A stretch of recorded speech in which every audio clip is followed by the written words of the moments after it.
Hello dear ट्वेल्थीज, कैसे हैं आप सब? कैसे चल रही है आप लोगों की स्टडी? आई होप सो सब अच्छा चल रहा होगा। हैं? Very good. ध्यान से लगे रहिए और अपनी पीवाई की सीरीज को करते रहिए। 5 चैप्टर्स ऑलरेडी आप लोगों के हो चुके हैं, ठीक है, जिनमें आप लोगों को बड़े इंपॉर्टेंट क्वेश्चंस कराए गए हैं, ठीक है। और अब हमारे यहाँ चैप्टर नंबर 6 इवोल्यूशन की बारी है, ठीक है। आज आप उसे डिस्कस करेंगे मेरे साथ। देखिए, मुझे पता है कि एग्जाम्स बिल्कुल पास में आ चुके हैं, ठीक है। अब आप लोगों को लग रहा होगा कि कैसे मैनेज होगा, क्या करेंगे, है ना। देखो, एक चीज समझिए, बहुत ज्यादा प्रेशर लेंगे तो चीजें होपलेस होने के बाद चीजें खराब हो जाएंगी। तो फर्स्ट थिंग इज दैट कि होपलेस बिल्कुल नहीं होना है। आप लोगों को अपनी स्टडी को थोड़ा स्मार्ट करना है। बात समझ रहे हो? हर किसी चीज को आप किस्मत के भरोसे नहीं छोड़ सकते। मैं जानता हूं, लोग कहते भी हैं और होता भी है, लक भी होता है। बहुत लोग बहुत स्ट्रगल करते हैं, इतनी मेहनत करते हैं, उसके बाद उनके रिजल्ट उनके फेवर में नहीं आते। हर लक मैटर करता है, लेकिन इसका मतलब ये नहीं है कि आप कॉपी ब्लैंक छोड़ दें। बात समझ रहे हैं? कॉपी ब्लैंक छोड़ देंगे तो आपको एग्जाम में मार्क्स कहां से देगा? तो फर्स्ट थिंग इज दैट कि कॉपी में कोई भी क्वेश्चन, सबसे इंपॉर्टेंट है कि आपके क्वेश्चन पेपर का कोई भी क्वेश्चन ना छूट पाए। 33 क्वेश्चंस बायो में आने हैं, तो 33 के 33 आपके अटेम्प्ट होने चाहिए, क्योंकि अगर आप अटेम्प्ट ही नहीं करेंगे तो अपने मार्क्स कहां से देगा? और ऊपर से एक और आपके साथ नया एक्सपेरिमेंटेशन है। नया एक्सपेरिमेंट बोर्ड कर रहा है कि आपको ऑनलाइन कॉपी चेक कराएगा आप लोगों की, क्लास 12 वालों की। तो एक ये भी मुसीबत भारी है ना। बात समझ रहे हैं? तो हर चीज को लक के भरोसे मत छोड़िए, मेहनत कीजिए, ताकि कल को ये वर्ड दिमाग में ना आ जाए कि काश ये कर लेते तो शायद मार्क्स अच्छे आ जाते, है ना। बात समझ में आ रही है? एक बड़ी ही मोटिवेशनल लाइंस हैं कुछ, क्या, कि रखकर हथेली पर अपना नसीब, रखकर नसीब हथेली पर तू अपना क्यों मुकद्दर ढूंढता है। रखकर नसीब अपना हथेली पर तू क्यों मुकद्दर ढूंढता है। अरे जा सीख उस समुद्र के पानी से, अरे जा सीख उस समुद्र के पानी से जो टकराने के लिए पत्थर को ढूंढता है। देखा है ना, जब ओशियन की लहरें जब आती हैं, जब वाटर करंट जब आता है, तो किससे टकराता है? पत्थरों से टकराता है। तो टू बी स्ट्रॉन्ग, वहां से हमें सीखना चाहिए, वहां से हमारे पास एक पॉजिटिविटी आनी चाहिए कि वी कैन डू, आप कुछ भी कर सकते हैं। आप इस दुनिया की 700 करोड़ की पॉपुलेशन में से बिल्कुल यूनिक है। आपको ईश्वर ने, उस स्पेशल पावर ने बिल्कुल यूनिक बनाया। You can do anything. आप वैसे हो जाते हैं जैसा आप सोचते हैं। ये ब्रेन है, आप जैसे इसे मैनेज करेंगे वैसे ये चलेगा। यहां से सब कुछ कंट्रोल है, एक्सेस आपके पास है। बात समझ रहे हैं आप?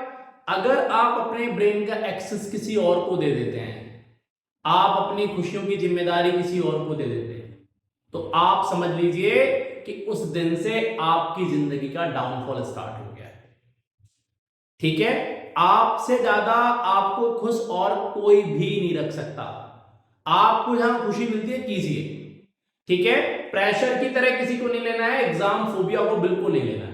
प्रेशर में सिर्फ चीजें खराब होती हैं, तो डोंट फील प्रेशर, ठीक है। Take it easy, very easy, okay. समझ में आ रही है बात? चलो, तो मैं आज आप लोगों से बात करने वाला हूं अबाउट द इवोल्यूशन। बड़े इंपॉर्टेंट क्वेश्चंस आप लोगों के लिए रखे गए हैं, जो आपसे बोर्ड्स में प्रीवियस 10 to 15 ईयर्स में पूछे गए हैं। आज उसी के साथ पहला क्वेश्चन आपकी स्क्रीन पर आ चुका है। बिल्कुल देखिए, इवोल्यूशन में आप देख रहे हैं पीवाई की सीरीज चल रही है, चैप्टर नंबर 6 है, इवोल्यूशन हमारे पास है। तो आप पहला क्वेश्चन मेरे साथ देखेंगे। अभी लेटेस्ट पूछा गया क्वेश्चन है, देखो, ठीक है। आपकी स्क्रीन पर है बच्चों, आप देख पाएंगे क्या पूछा गया है। At which stage during human evolution did humans use to hide their body. मतलब पहले आपको पता है, आपने कहीं इमेजेस को देखा होगा, तो पहले ह्यूमंस क्या थे, बॉडी को कवर नहीं करते थे, वो नेक्ड रहा करते थे। तो उस समय उनकी बॉडी के टेम्परेचर को मेंटेन करने का काम बॉडी के हेयर्स किया करते थे। आप लोग जानते हैं, हम वार्म ब्लडेड होते हैं, हमारी बॉडी का इंटरनल एनवायरनमेंट कांस्टेंट रहता है। जैसे जब मैं क्लॉथिंग को स्टार्ट किया, बॉडी पर हेयर्स का काम रिड्यूस हो गया, हेयर्स का काम खत्म हो गया, तो अब देखो आप बॉडी पर हेयर्स कम होते जा रहे हैं। ये कौन सा लैमार्क का प्रिंसिपल है, use and disuse of organ. आप जिस ऑर्गन का यूज करते हैं वो पेरेंट से प्रोजेनी में कट आउट होता है, और जिसका आप यूज नहीं करते वो पेरेंट से प्रोजेनी में नहीं जाता है। बात समझ में आ गई? आने वाले समय में आपके हेयर्स के हेयर मतलब ये जो बाल देख रहे हैं ना आप, ये आपके सर पे हैं, ये भी खत्म हो जाएंगे, आईब्रोज नहीं होंगी, ये फिंगर कम हो जाएगी, क्योंकि आप इसका काम ही नहीं करते। ये use and disuse of organ का प्रिंसिपल है। आप सोचो 4 उंगलियां ऐसे रह जाएंगी। अब आप सोच रहे होंगे सर इमेजिन करके कैसे लगेंगे हैं, और इस कैसे हो जाएगा? भाई बात समझो, जब सारे ऐसे होंगे तो कैसा लगेगा? आप देखो लोगों के सर पे बाल अभी से कम होने लगे। ये इवोल्यूशन का प्रोसेस एकदम से नहीं होगा, सारे गंजे होंगे भाई, सारे कांचा भाई होंगे, ठीक है। इसे होमो सेपियंस फ्यूचरिस्टिस कहते हैं। तो फिर अलग क्या होगा? सारे सेम ही लगेंगे। तो क्लॉथिंग कब स्टार्ट हुई? कौन से ह्यूमन ने सबसे पहले बॉडी को कवर करना सीखा? पहले से ना कि रेमंड का कपड़ा आ रहा है बॉडी को ढकने के लिए, नहीं हम तो गुच्ची पहनेंगे, हैं या हम तो डांस पहनेंगे। ऐसा नहीं था, ब्रांड का ऑप्शन ही नहीं था भाई, लोगों को ढकने के लिए कपड़े नहीं थे। तो लोग क्या करते थे, पत्तियां या जानवरों को मारते थे खाने के लिए, तो उनका जो खाल स्किन हुआ करता वो लपेट लिया करते थे। देखिएगा, ठीक है। तो सबसे पहले बॉडी को कवर करना किसने स्टार्ट किया था बेटा? निएंडरथल मैन ने किया था, ठीक है। बड़ी इंपॉर्टेंट बात है, आप लोगों को आनी चाहिए। ऑप्शन बी करेक्ट होगा। एक और है, given below are some stages of human evolution, arrange them in a correct sequence, मतलब पास्ट टू रिसेंट। देखो भाई, जो बच्चे भी मेरे साथ रहे हैं पूरे साल, उन लोगों को पता है एक ट्रिक मैंने सिखाई हुई है, आप लोग उससे फ्रेम कर सकते हैं क्या? डॉक्टर राम एंड हनुमान, ठीक है। डॉक्टर राम एंड कौन बेटा? हनुमान। हनुमान इरप्टेड मतलब उठना होता है, ठीक है, erupted and go for flying squad. आपको पता है फ्लाइंग स्क्वाड क्या होता है? स्पेशल टीम होती है जो बोर्ड में काम करती है, ठीक है। मैंने सेंटेंस फ्रेम किया है, अब आप अरेंज कर सकते हैं। देखो इसे आराम से, बहुत ध्यान से समझेंगे मेरी बातों को।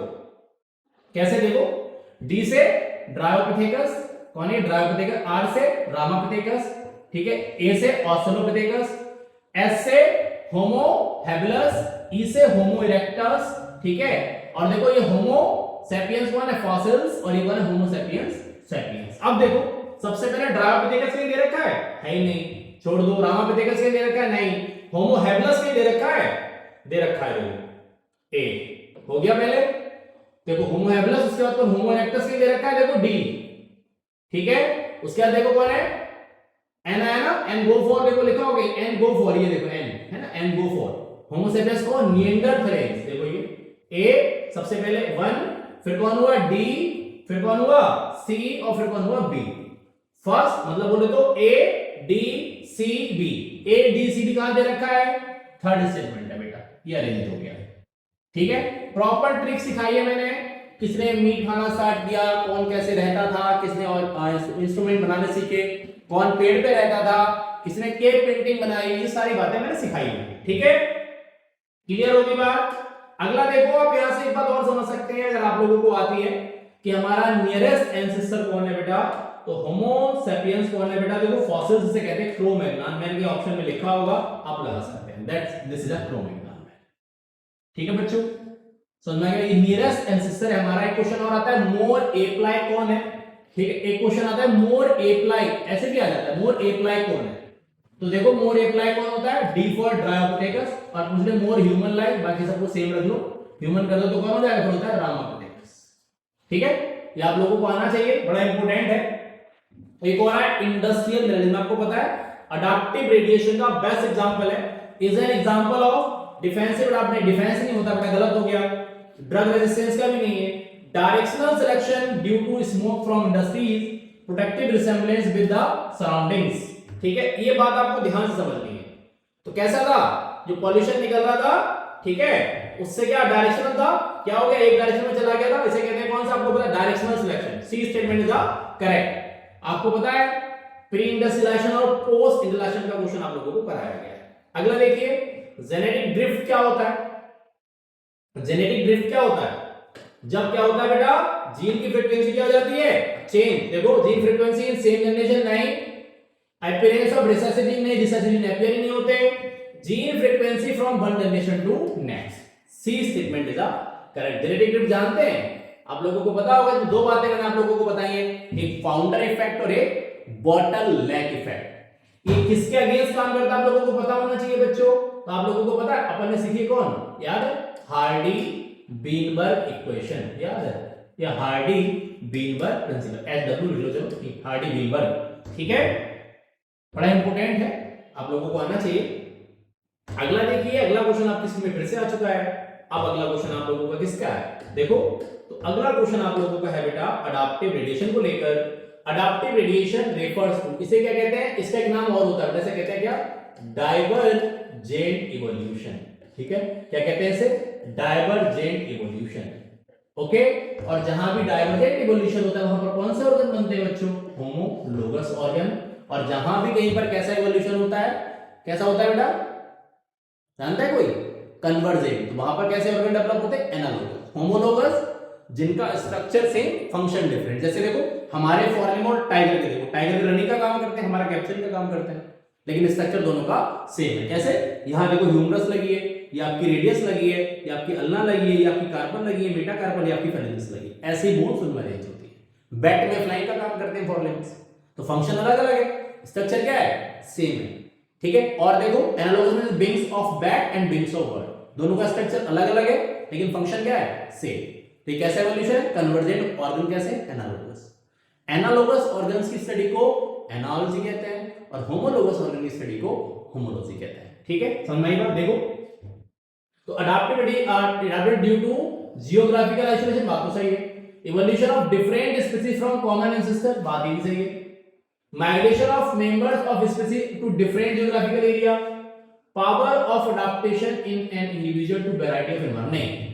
तो देखो adaptive radiation is refer to, देखो समझ में आओ, कहां से, evolution of different species from common ancestor, B statement is a correct, ठीक है, समझ में आ गई बात, समझ में आ गई बात। इसमें से मोस्ट प्रोबेबल ये ही होगा, वैसे ए भी करेक्ट है, ऐसा नहीं है, लेकिन अगर आप चारों में से देखें तो मोस्ट आंसर क्या होगा, बी।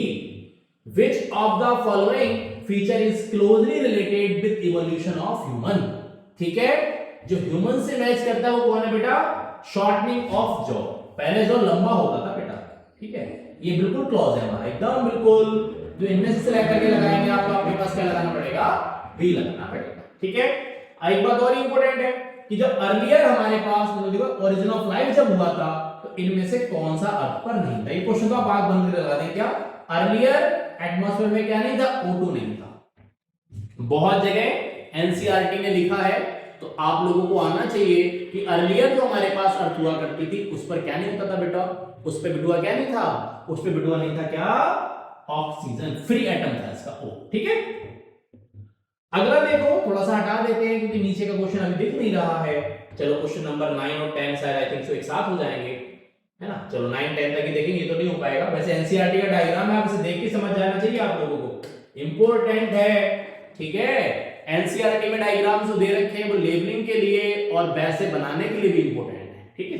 देखो Darwin in his natural selection theory did not believe in any role of which of the following in organic evolution. उसने स्ट्रगल फॉर एग्जिस्टेंस को बताया था, सर्वाइवल ऑफ फिटेस्ट को भी बताया है, पैरासाइट और प्रेडेटर का रोल होता है ये बात भी बताया है। उसने क्या बात नहीं बताई, डिसकंटीन्यूअस वेरिएशन, बोले तो क्या नहीं बताया बेटा, म्यूटेशन। आपको पता है इसे किसने दिया था, ह्यूगो डी ब्रीज ने दिया था, ठीक है। वो म्यूटेशन पे बात ही नहीं करता था, तो आगे जाकर नियो डार्विनिज्म दिया गया जिसमें ह्यूगो डी ब्रीज और डार्विन के प्रिंसिपल को मिला के बताया गया, ठीक है, क्लियर।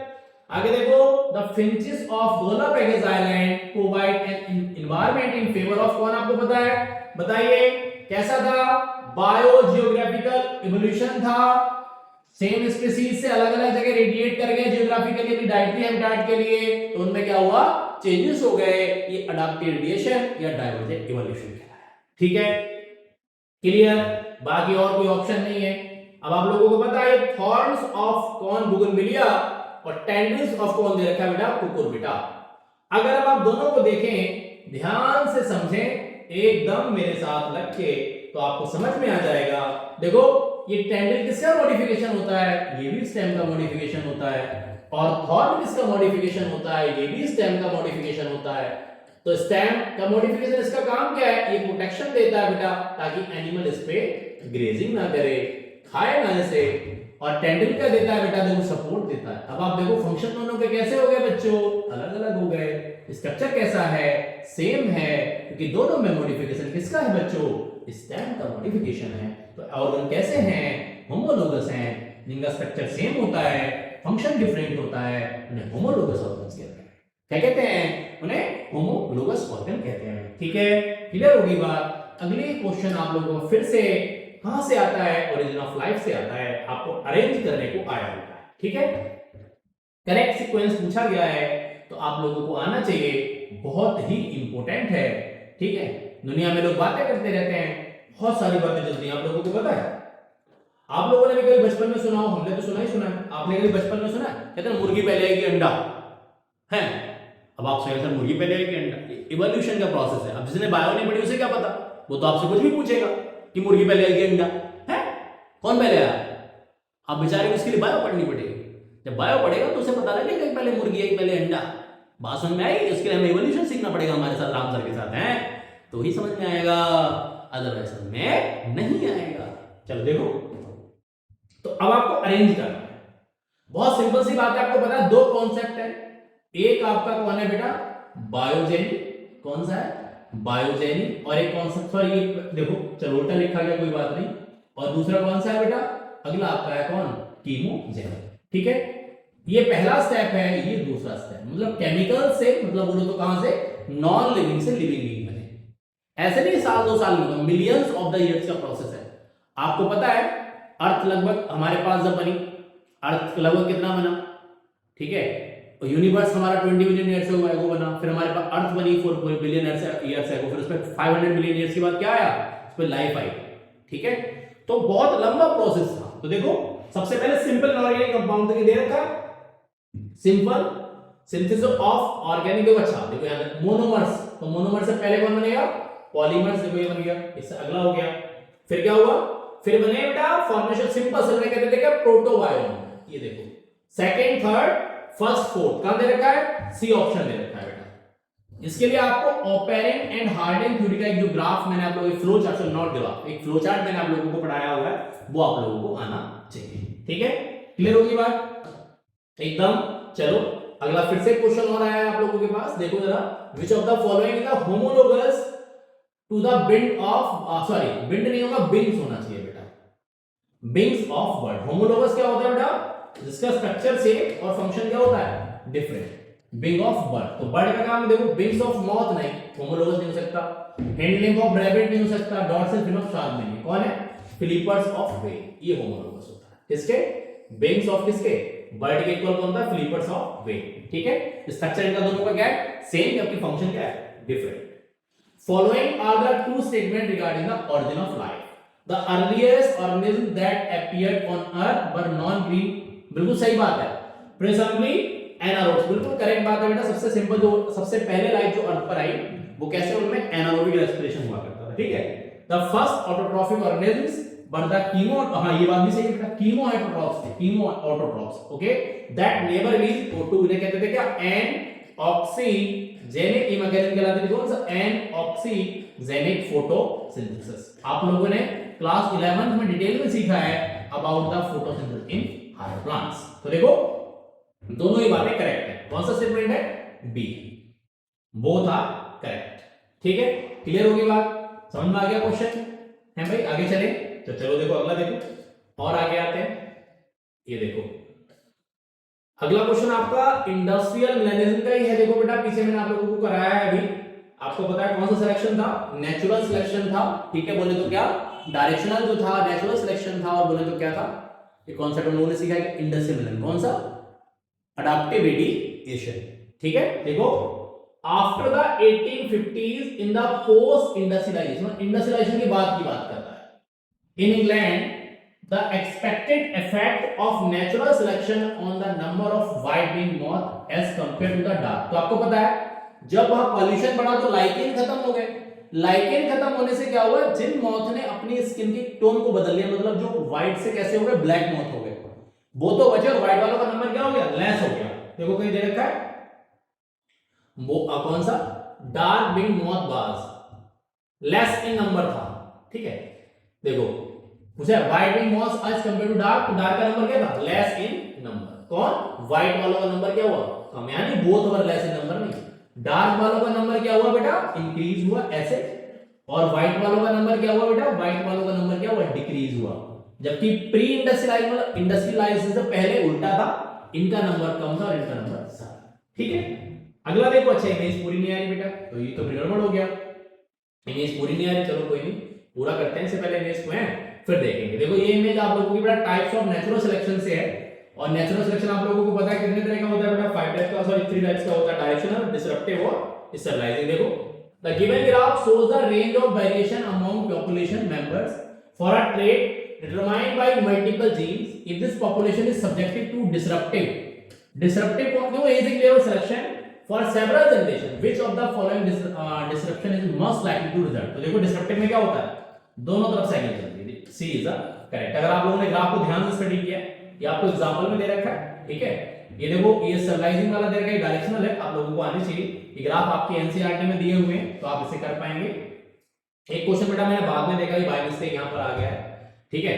पॉपुलेशन ग्रोथ का है, वो तो मैं कराता चलता हूँ यहाँ पर, वरना कहेंगे इस बच्चे की सर नहीं, सर को पता नहीं आता ही नहीं था, पता नहीं क्या, बहुत सारे न्यूमर्स चलने लगता है कि सर ने छोड़ दिया, पता नहीं सर को आता ही नहीं होगा। ये क्वेश्चन बाय मिस्टेक आ गया, ठीक है। एक्चुअल में ये वैसे ऑर्गेनाइज पॉपुलेशन का है, तो टेक्निकल टीम बेचारा काम कर रही थी, मैथ भी नहीं देखा, तो हुआ क्या, इसमें एक क्वेश्चन जो था ये वहां ग्राफ का था, उन्हें यहां रख दिया। देखो क्या है, the population growth curve applicable for a population growing in nature with limited resource. आपको पता है रिसोर्सेज जब लिमिटेड होते हैं तो कर्व कैसी आती है, सिग्मॉइड आती है, आप लोगों को पता है ऐसी आती है, ठीक है।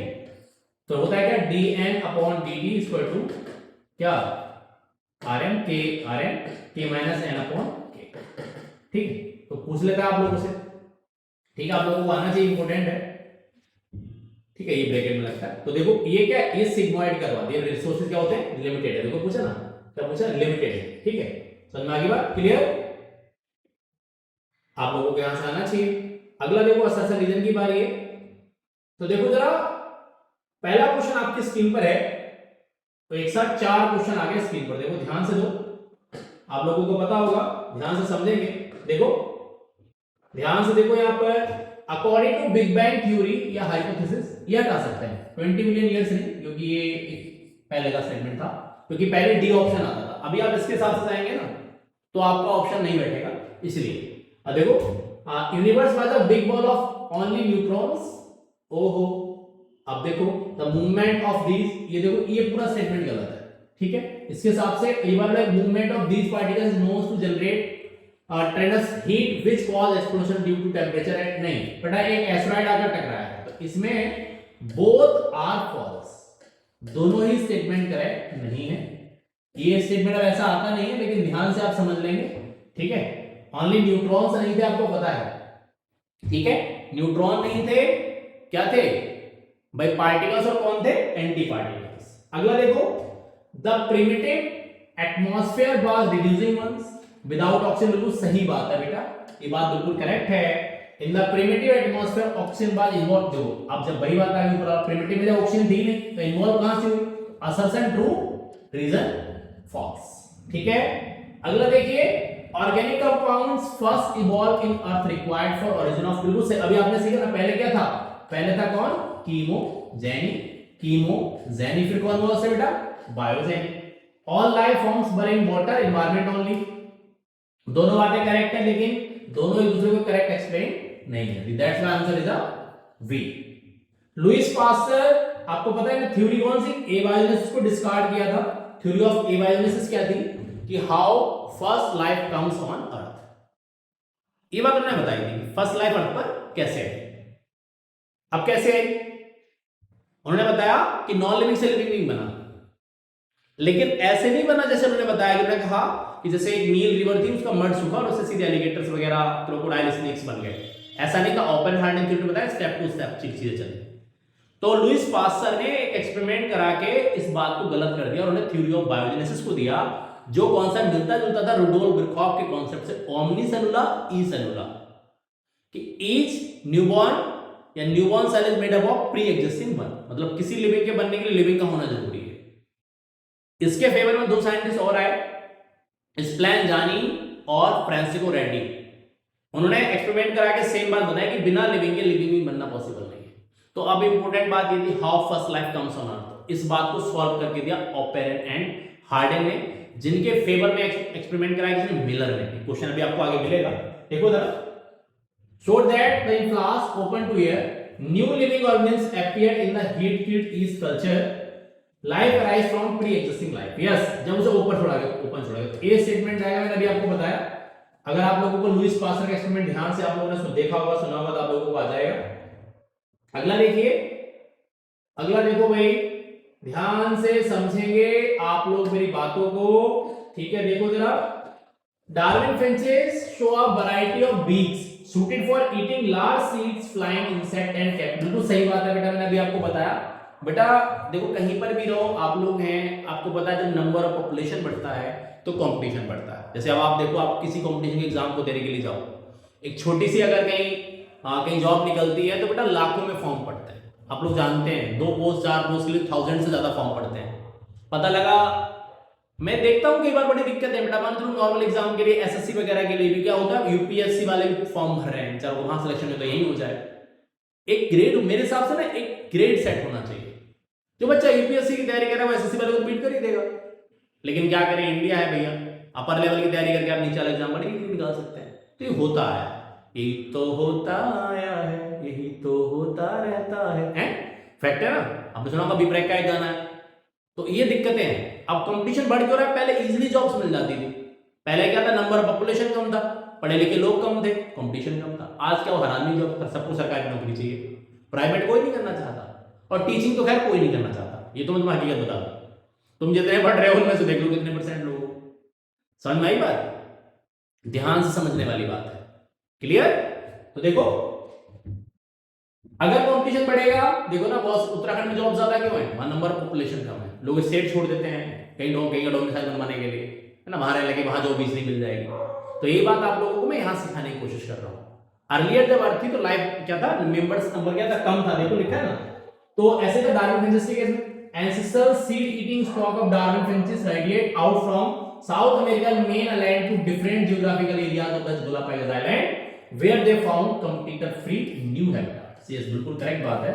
उन्होंने अपना एरिया छोड़ दिया, नई जगह पहुंचे, वहां फूड अनलिमिटेड था, रिसोर्सेज अनलिमिटेड थे, रहो खाओ और मजे लो, खाओ पियो छको।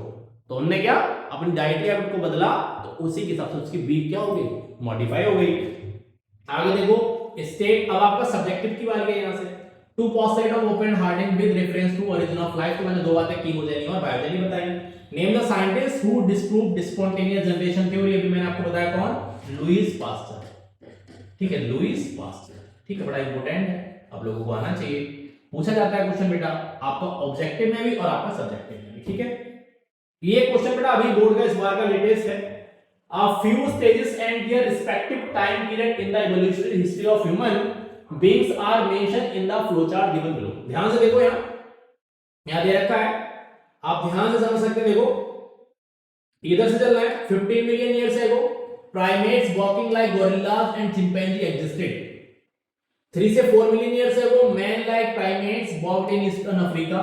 fossils of their bones were discovered, आपको वहां से मिले। 2 मिलियन ईयर्स ago देखो, this ancestor lived in the East African grassland and ate fruits। 1.5 million years ago this hominid, मतलब नाम से लगे होमो होगा, had a brain size of 900 cc and probably ate क्या, meat। ये आपको पता है होमो इरेक्टस होता है, या probably ate की मीट की बात है। देखो ध्यान से देखो, सबसे पहले देखो, name one primate about 15 million years ago. अब आपको ध्यान से समझना है, अगर आप नहीं समझेंगे तो आप भारी आपको लगेगा कि सर ने पता नहीं कहीं पूछ लिया। ठीक है, कब 15 मिलियन ईयर्स एगो। तो दो बातें यहां से आती हैं बेटा, क्या, ड्रायोपिथेकस भी लिख सकते हैं आप। ठीक है, सबसे पहले लवो भाई थे, और दूसरा कौन बेटा, रामापिथेकस। ठीक है, ये आपके एनसीईआरटी का एग्जांपल है। Name one place where fossils of primates, primates कौन होते हैं बेटा, आप लोगों को पता होना चाहिए, प्राइमेटा, इनमें क्या बनता है, प्लेसेंटा। ठीक है, but discovered in eastern Africa, ठीक है, वन प्लेस पूछा तो प्लेस का नाम बेटा आपकी एनसीईआरटी का लिखी तंजानिया, तंजानिया, तंजानिया, तंजानिया। ठीक है, समझ में आ गई बात, क्लियर हो गया। यहां देखो, name the ancestor that live the eastern African grassland about 2 million years ago. तो कौन था? ये तो था कौन? Australopithecus, Australopithecus. और क्या या आप लिख सकते हैं होमो हैबिलस, दोनों ही आंसर आप लोगों के करेक्ट हो, होमो हैबिलस। ठीक है, clear. Name the hominid that was found around 1.5 million years ago. कौन मिलता था? किसे पता है? तो 1.5 मिलियन ईयर्स अगो अभी आपको पता है 8 मिनट कौन करता था? होमो इरेक्टस, होमो इरेक्टस, होमो इरेक्टस, होमो इरेक्टस। ये क्वेश्चन अभी इस बार पूछा गया है, ठीक है, इसी बार के मतलब 2025 के बोर्ड्स में आया है। What is probable difference in eating habit? देखो होमो हैबिलस और इरेक्टस, ये बेटा प्रोबेबली क्या करता था? ये वगैरह घास फूस वगैरह पत्तियां खाते थे, और इसमें क्या था? प्रोबेबली क्या? मीट। मैंने अभी आप लोगों को बताया।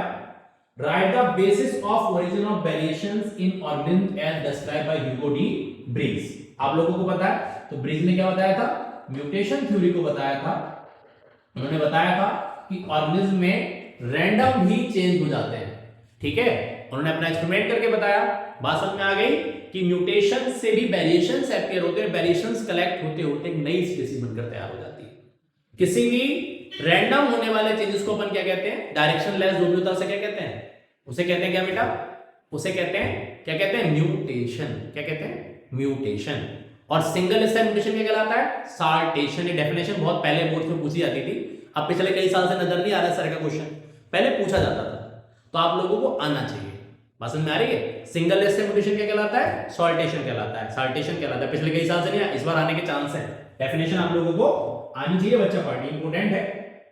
ये देखो, अगला आप लोगों से होमोलोगस और एनालोगस सिलेक्ट करने को दिया रखे बेटा।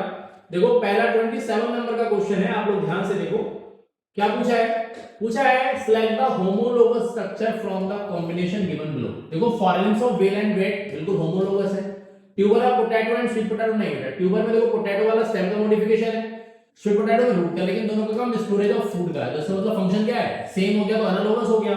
आईज ऑफ ऑक्टोपस में दोनों का देखने का काम होता है, लेकिन नहीं होंगे। थॉर्न अभी आपने देखा था, अभी ऊपर मैंने आपको बताया था। तो दो देखो कौन कौन हो गया? A and D, A and D, D R कौन से ऑर्गन है बेटा? Homologous organ. कौन से ऑर्गन है बेटा? Homologous organ. ठीक है, पूरा लिखने के तो आप ऐसे लिख सकते हैं। स्टेट द काइंड, आपको पता है, मैंने आपको बोला तो कौन सा इवोल्यूशन होता है बेटा इनमें? डाइवर्जेंट इवोल्यूशन होता है। कौन सा इवोल्यूशन होता है बेटा? डाइवर्जेंट इवोल्यूशन होता है। क्लियर? इसे कहते हैं क्या? इसका दूसरा नाम क्या है? अडॉप्टिव। इसे कह सकते हैं दूसरा नाम है क्या? Adoptive radiation. या फिर इसे क्या कह सकते हैं? Adoptive radiation. ओके, दोनों का मतलब सेम है। 2 नंबर पक्के हो गए। Identify the examples of homologous and analogous structure from the following. ये क्वेश्चन देखो मैं आप लोगों को पूरा, ये आप लोगों का मैं छोड़ रहा हूं आप लोगों के लिए। 28 वाला जो है आप लोगों को पता है, मैं हर एक किसी ना किसी में 2-4 क्वेश्चन हर में छोड़ रहा हूं, तो ये आप लोगों का सेल्फ में होमवर्क में है। आप इसे करके मुझे कमेंट सेक्शन में बताएं। ठीक है, क्लियर? समझ में आ गई बात कि किसका आंसर क्या होगा? आप मुझे यहां पर बताएंगे। ओके, अगला देखिए, अगला क्वेश्चन आप लोगों का मैं अभी आप लोगों से बात कर रहा था about the operon harden theory, जिसका एक्सपेरिमेंटल प्रूफ दिया गया था किसके द्वारा? मिलर द्वारा। ठीक है, मिलर एंड यूरे, दो बातें आपको पता होनी चाहिए। तो state the hypothesis which SL Miller tried to prove in the laboratory with the help of the setup given above. तो क्या बताइए, करेक्ट क्या हाइपोथेसिस थी? बताओ तो क्या? First life comes on earth कैसे बताइए? From simple inorganic compounds. आप चाहें छोटा करके भी लिख सकते हैं। क्या लिख सकते हैं छोटा करके बेटा? First life comes on earth from the non living beings. Okay, name the organic compound observe by him in the liquid water at the end of his experiment. तो क्या थे? कई सारे कौन थे बेटा इसमें? Amino acids. ठीक है, समझ में आ गया? डिफरेंट काइंड ऑफ कौन मिले आपको यहां पर? Amino acids. A scientist simulate a similar setup and added methane, ammonia and water vapour at 800 degree centigrade. Mention the important component that is missing in his experiment. बताओ क्या क्या लिया उसने? मीथेन ले लिया, अमोनिया ले लिया, कौन मिसिंग है? हाइड्रोजन। ठीक है, कौन मिसिंग हो गया इसमें? हाइड्रोजन। देखो एक रह गया, समझ आ गया? 4 कंपोनेंट थे, आप लोगों को आने चाहिए। इंपॉर्टेंट है, ध्यान से समझेंगे। और बेटा 800 डिग्री सेंटीग्रेड क्यों? क्योंकि बताते हैं जब अर्थ बनी थी, देखो देखा ना मैंने ना किसी और ने, मैंने थोड़ी ना देखा, ना आपने देखा है, किसने देखा अर्थ को बनते? बताओ। तो बिग बैंग थ्योरी एक हाइपोथेसिस है, समझ में आ रही है बात? तो वो बताती है कि अर्थ जब बनी तो सर्किल ऑफ फायर एक आग का गोला थी, बिल्कुल इतना टेम्परेचर था कि कोई लिविंग या एग्जिस्ट ही नहीं कर सकता था, उस समय ऐसी कंडीशन थी। तो उस टेम्परेचर की वजह, आपको पता है आप किसी रिएक्शन को स्टार्ट कराएं, बॉन्ड बनाने और ब्रेक दोनों कर ले, आपको एनर्जी चाहिए होती है। तो जब अर्थ बना ना तो बहुत ज्यादा टेम्परेचर, तो उस टेम्परेचर से ही एनर्जी मिली जिससे वो इनऑर्गेनिक कंपाउंड आपस में इकट्ठे होते चले गए। बात समझ रहे हैं मेरे ध्यान से? इसीलिए उन्होंने इसके इलेक्ट्रोड से कनेक्ट करके 800 डिग्री सेंटीग्रेड टेम्परेचर का टेम्परेचर दिया। देखो अगला आ गया, explain adaptive radiation with the help of suitable example. तो होता क्या अडैप्टिव रेडिएशन? कि होता क्या है, जब कहीं पर स्पेसिफिक किसी कॉमन एंसिस अराइज होकर अलग अलग एरियाज में क्या जियोग्राफिकली आइसोलेट हो जाती है, और उनमें जो भी उस जियोग्राफिकल एरिया के हिसाब से चेंजेस होते हैं उन्हें हम लोग अडैप्टिव रेडिएशन कहते हैं। आप होमोलोगस ऑर्गन का कोई भी एग्जांपल बता के इस क्वेश्चन को आगे बढ़ा सकते हैं। ठीक है, समझ में आई बात? 10 मिनट मैं थोड़ा सा पानी पी लूं, फिर इस क्वेश्चन को अभी थोड़ा कंटिन्यू करेंगे। अभी तो हमारे पास बचा हुआ है, ठीक है, देखेंगे आगे धीरे धीरे कैसे चल रहा है कैसे नहीं चल रहा। देखो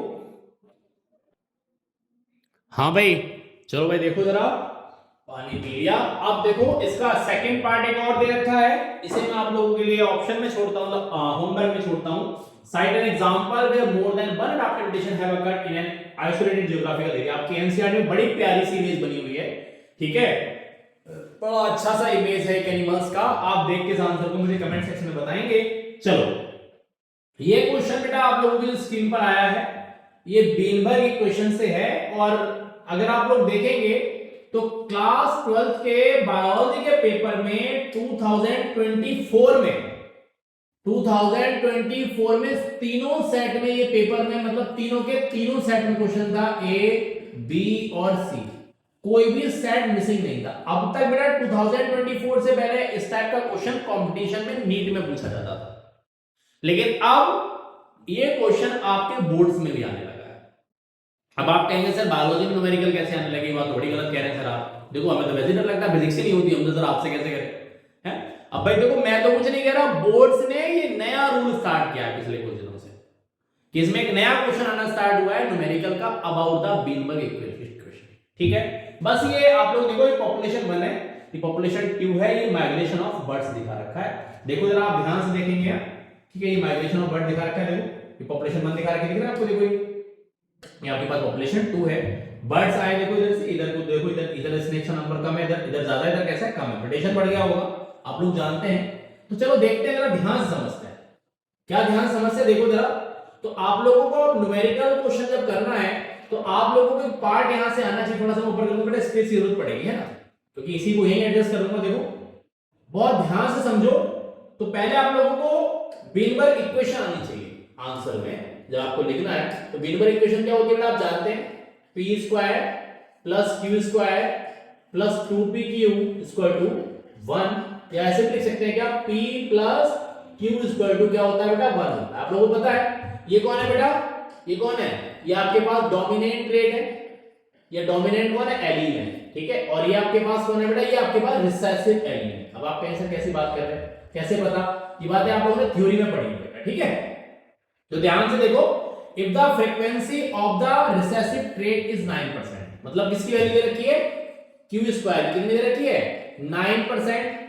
अगर आप इसे वैसे निकालो तो कितना हो जाएगा? q स्क्वायर हो जाएगा 0.09। तो अब आपको क्या निकालना है? अब आपको निकालना है q। q कितना हो गया आपके पास? तो q बताइए कितना हो जाएगा? इसका रूट निकाल लो, किसका? 0.09। तो कितना आ जाएगा? q बेटा आपके पास आएगा 0.3। ये क्या है? ये एलीन की फ्रीक्वेंसी, नॉट एलीन, सिंगल की बात करूं यहां पे, ध्यान से समझो, ठीक है। अब देखो आपको पता है कि आपने देखा p plus q equal to क्या हो गया? 1। ध्यान से समझो, ये p हमें निकालना है, तो p इक्वल टू क्या हो जाएगा? 1 माइनस सॉरी कलर भी दिख रहा होगा बच्चों, सॉरी सॉरी बच्चा पार्टी। 1 माइनस कितना पॉइंट कितना था बेटा देखो 0.3, तो कितना हो गया p स्क्वायर टू, ये देखो आपके पास p स्क्वायर टू कितना हो जाएगा बताइए कितना 0.7। तो अगर आपको p स्क्वायर निकालेंगे तो क्या हो जाएगा बताओ 0.7 का स्क्वायर हो जाएगा नहीं हो जाएगा, तो देखो कितना हो जाएगा p स्क्वायर इक्वल टू 0.49। ये किसकी आ गई, ये डोमिनेंट की फ्रीक्वेंसी। कौन है बेटा ये डोमिनेंट की फ्रीक्वेंसी, डोमिनेंट ट्रेड की है, नॉट एनी, डोमिनेंट ट्रेड किसकी है बेटा ये डोमिनेंट ट्रेड। तो देखो फ्रीक्वेंसी ऑफ होमोजाइगस डोमिनेंट, तो होमोजाइगस डोमिनेंट कितनी हो गई 40.49 या 49%, परसेंटेज कितना हो जाएगा 49%। और हेटेरोजाइगस में क्या लगाओ तो 2pq होता है हेटेरोजाइगस, देखो ये तो होता है p और q दोनों एक डोमिनेंट और रिसेसिव हो गया, जब दोनों जीन और एलील अलग हो तो क्या कहलाता है हेटेरोजाइगस कहलाता है। तो देखो क्या 2 into 0.7 into 0.3, तो देखो 7 3 जा 21, 21 2 जा कितना हो गया 42 लॉग पॉइंट कितना 0.42 या फिर 42%। ठीक है क्लियर होगी बात।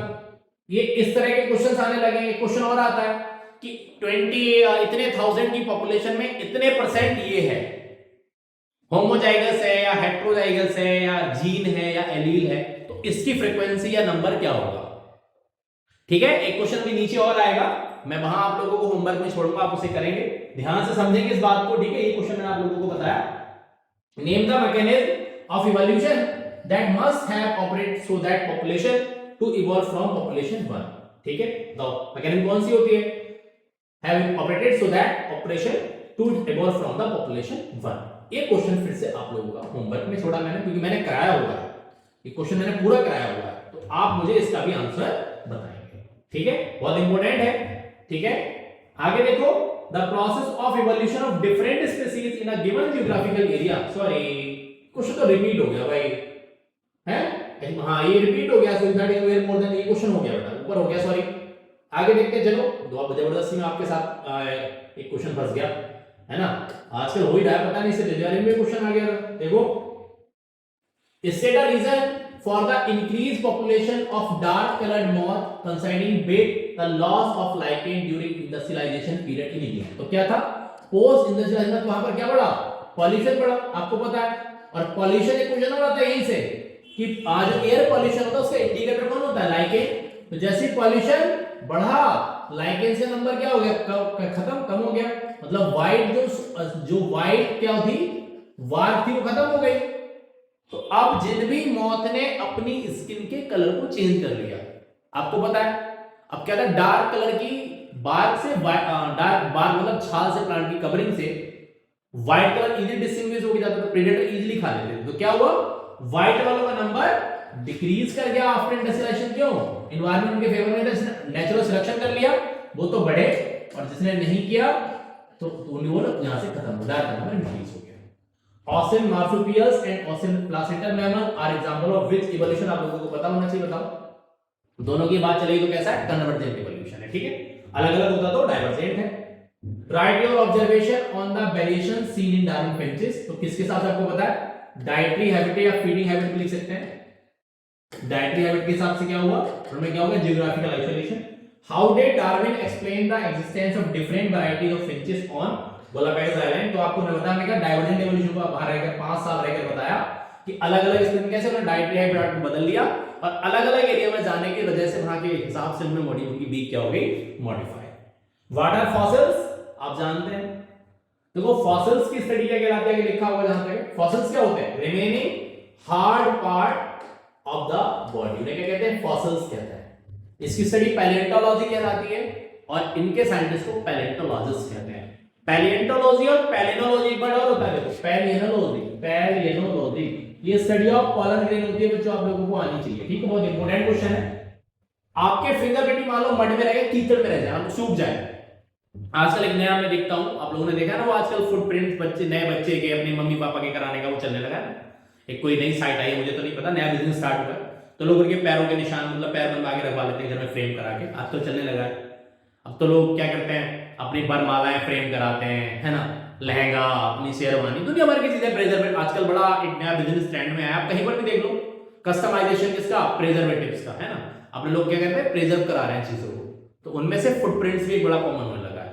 पता लगा न्यूबॉर्न आया तो बच्चे हमने मदर फादर और उसके बच्चे का हैंड करके करा दिया। इस तरह से यही होता है फॉसिल। समझ में आ रही बात आप लोगों को? देखो, what is palaeontology and who is the known of father of palaeonto? Palaeonto study of कौन हो गया? कौन? फॉसिल्स की स्टडी क्या हो गई? पैलेंटोलॉजी।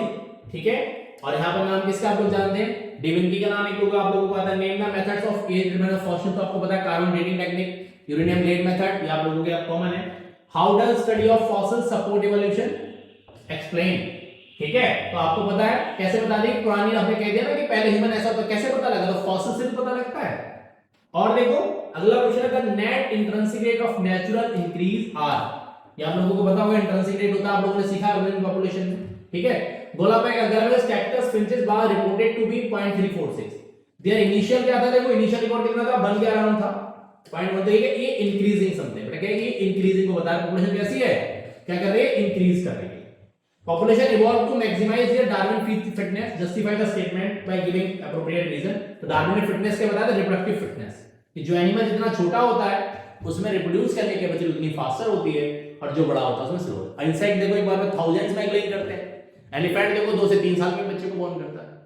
बहुत अच्छा सा एग्जांपल है, आप दे सकते हैं। ठीक है, क्लियर? आगे आ जाओ, अगला क्वेश्चन फिर आपकी स्क्रीन पर है। ठीक है, क्या एग्जांपल? देखो एक क्वेश्चन फिर से सेम ही आ गया। देखो अभी आपको और मिलेगा। Explain giving reason the existence of placental wolves and Tasmanian wolves sharing the same habit. Convergent evolution का कांसेप्ट आप लगाएंगे यहां पर। Fossil marsupials and placental mammal are suitable example of adaptive variations and convergent evolution explained by giving reason। अलग अलग है, आप लोग बताएं सेम ही एंसेस्टर से अलग अलग रीजन होकर आया, और सेम ही एरिया में अलग अलग एंसेस्टर से सेम एनिमल्स बने, तो कौन सा इवोल्यूशन है? कन्वर्जेंट है। ठीक है, फिटनेस वाला कांसेप्ट जो मैंने अभी आप लोगों को बता दिया।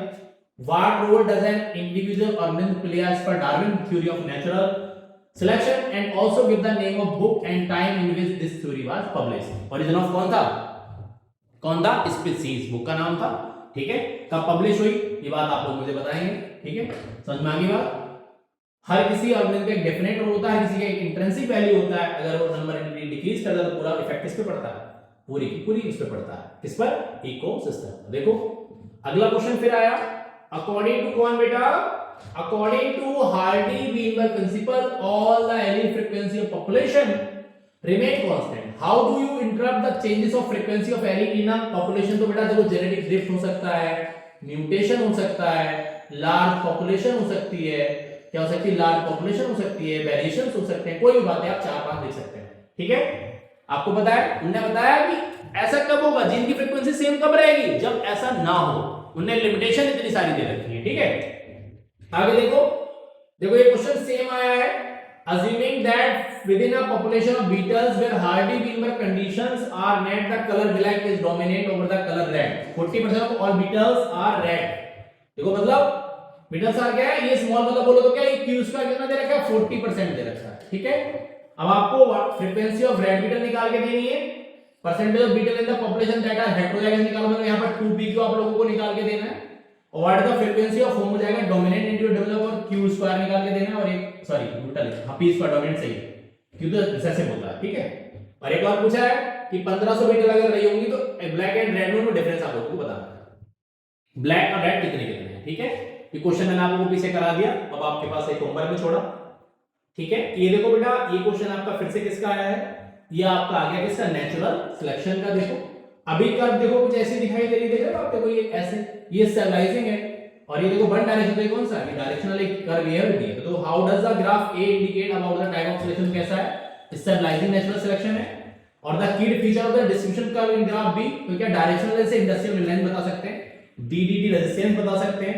ठीक है, समझ में आ गई बात? स्टेबलाइजिंग आप लोगों को पता है और आपको पहले सिखाया हुआ है।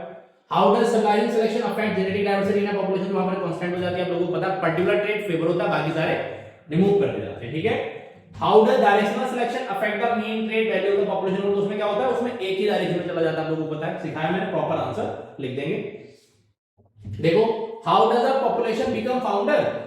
ये बात आप लोगों को आनी चाहिए, ध्यान से समझना बेटा। अगर मैं आप लोगों से बात करूं फाउंडर्स क्या है, आप ध्यान से समझो। आप लोगों ने एक मूवी देखी होगी बेटा, कुछ दिन पहले एक मूवी आई थी वीर सावरकर, अगर आप में से किसी ने देखी हो।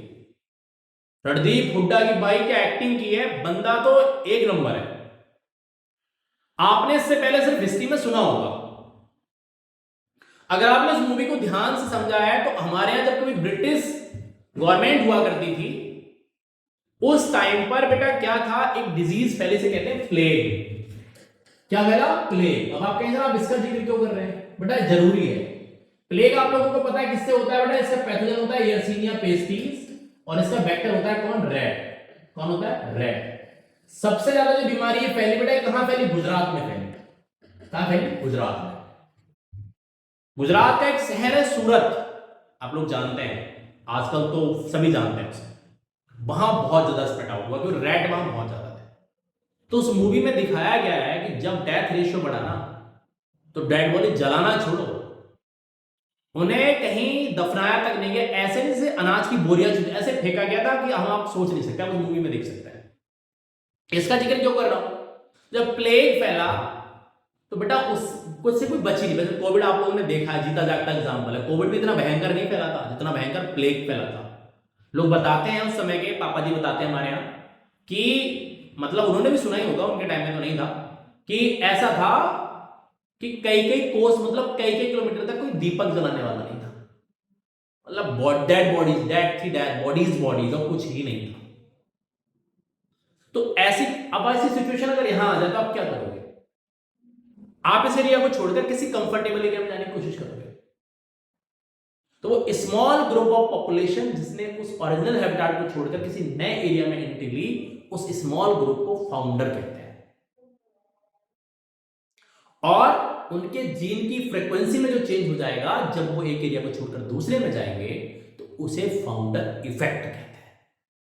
ये जेनेटिक ड्रिफ्ट के दो एग्जांपल थे, फाउंडर इफेक्ट और बॉटल नेक इफेक्ट, जो बीनबर्ग इक्वेशन को इफेक्ट करते थे। ठीक है, देखो define genetic drift and founder effect. ठीक है, समझ में आ गई बात?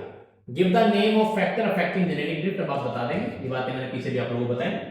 ठीक है, explain how natural selection operate in nature by taking an example of white bean and dark bean. Industrial animal example आपको बताएंगे। Anthropogenic action exhibit evolution, explain with the help of suitable example. जैसे देखो पहले बेटा mosquitoes को मारने के लिए ना क्या होता था, डीडी का स्प्रे किया जाता था, फिर उनमें रेजिस्टेंस हो गया, फिर पहले कछुआ छाप आता था, फिर मोटी नानी स्टार्ट हुई, फिर फास्ट गार्ड आया, फिर अलाउट आया, आजकल वो कंफर्ट करके अगरबत्ती आती है मच्छरों को मारने के लिए। इवोल्यूशन ही तो है। आप छोटे थे, डॉक्टर ने 4 गोलियां ली, 10 पुड़ियां बना के आपको दे दी, आपने खा ली। अब क्या होता है, आप 4-4 गोलियां एक साथ लेते हैं। ये एंथ्रोपोजेनिक एक्शन नहीं तो क्या है? ठीक है, तो ये भी इवोल्यूशन है। कैसा है? Directional evolution. आप एग्जांपल देके बढ़िया सा बता सकते हैं। अगला देखो, ये क्वेश्चन बड़ा इंपॉर्टेंट है। किसरा? ओहो, ये तो बड़ा इंपॉर्टेंट आ गया। ओहो, लास्ट क्वेश्चन भी है 44 भाई। हाय हाय, मजा ही आ गया है बच्चों, मुझे तो उम्मीद नहीं मुझे और क्वेश्चन होंगे। Describe the origin of life, तो मजा आना स्टार्ट हुआ था और अभी क्वेश्चन लास्ट हो गए हैं। चलो खैर, 5 एपिसोड ऑफ मास एक्सटिंक्शन आप लोगों ने सीखा है ना। हमारे यहाँ हिंदू रिलीजन बताते हैं कि हमसे पहले क्या द्वापर हुआ, त्रेता हुआ, सतयुग हुआ, कलयुग चल रहा है। आप लोगों को पता है इससे पहले भी जुरासिक पीरियड था। ये तो ह्यूमंस के होने की बात करते हैं हमारे 4 लाइफ में, द्वापर, त्रेता और सतयुग कलयुग चल रहा है। साइंस भी इस बात को मानती। कितने एपिसोड हुए? 5 हो चुके, 6 चल रहा है। तो आपको पता है इससे डायनासोर्स का राज हुआ करता था अर्थ पर, जो खत्म हो गए। उससे पहले श्रूज वगैरह होते थे और एनिमल्स थे, उनका राज हुआ करता था। है, समझ में आई बात? जैसे मतलब बात सही है, हिंदू रिलीजन में कोई भी बात गलत नहीं कही गई, हर चीज का साइंटिफिक प्रूफ है। तो देखो पूछा है, how the 6th extinction presently in progress different from the previous episodes। तो बेटा अब वाला 100 से 1000 टाइम फास्टर है, मतलब पहले वाले के कंपेयर में जो हो रहा था उससे कितना 1000 गुना तक ज्यादा है। Who is mainly responsible? तो भैया कौन है? Human beings. कौन? ह्यूमंस। या बोले तो इतना हम लिख सकते हैं anthropogenic action. Anthropogenic action, anthropogenic कौन बेटा? एक्शन। आप जो इतना पॉल्यूशन फैला रहे हैं, धीरे धीरे नेचर खत्म ही होता जा रहा है। एक समय ऐसा आएगा नेचर तुम्हें लपेट मारेगा। आप लोग देखो ना, कोविड में देख लो, ये जीते जागते एग्जांपल है बेटा। 100-200 ऐसा बता दिए, रिसर्च गूगल करो आप, हर 100 इयर्स के बाद एक पेंडेमिक कोई ना कोई आता है। नेचर आपको पता है, डार्विन थ्योरी कहती है नेचुरल सिलेक्शन। नेचर किसी के हिसाब से चेंज नहीं होता, सबको नेचर के हिसाब से चेंज होना पड़ता है। मान लो सर्दी थी, अभी कपड़े नहीं पहने तो कुल्फी जम जाती, हैप्पी वाला बर्थडे हो जाता, सावधानी हटी और सब्जी पूरी बटी, किस्सा खत्म। तो बी केयरफुल अबाउट दैट। तो नेचर के हिसाब से जो नहीं चलेगा, अपन आर्टिफिशियली बारिश करा रहे हैं, कहीं कोहरा हटा रहे हैं, फॉग, अरे भाई अब एसी लगा रहे हैं घरों में, अरे प्लांट लगाओ ना। कई सारे बेटा शहरों ने अभी मतलब कई सारे गांवों ने ऐसा एक्सपेरिमेंट करके देखा है। अभी एक कोई आपका राजस्थान में कोई गांव है, उनमें प्लांटेशन लगाने मतलब 1000 से ज्यादा प्लांट लगाए गए। तो जब प्लांट बड़े हुए तो उस गांव के आसपास का टेम्परेचर 2 डिग्री सेंटीग्रेड कम हो गया और वहां बारिश भी होनी स्टार्ट हो गई। आप गूगल कर सकते हैं मेरी इस बात को। Be careful about that, nature को बचाना पड़ेगा। Okay, listen 4 point that can help to overcome this. आप उससे बचा कर सकते हैं। तो ये बात 4 बातें आप अपने हिसाब से कोई भी पॉइंट यहां पर लिख सकते हैं। बहुत ही इंपॉर्टेंट था, आपकी मोरल ड्यूटी है एनवायरमेंट को बचाना। ठीक है, समझ में आई बात? तो आई होप सो पीवाईक्यू आप लोगों को समझ में आया होगा और अच्छा चल रहा होगा। ठीक है, सभी लोग अपना ध्यान रखेंगे और अच्छे से खा पी के अच्छी सी नींद लेंगे और बिल्कुल भी टेंशन नहीं लेनी है।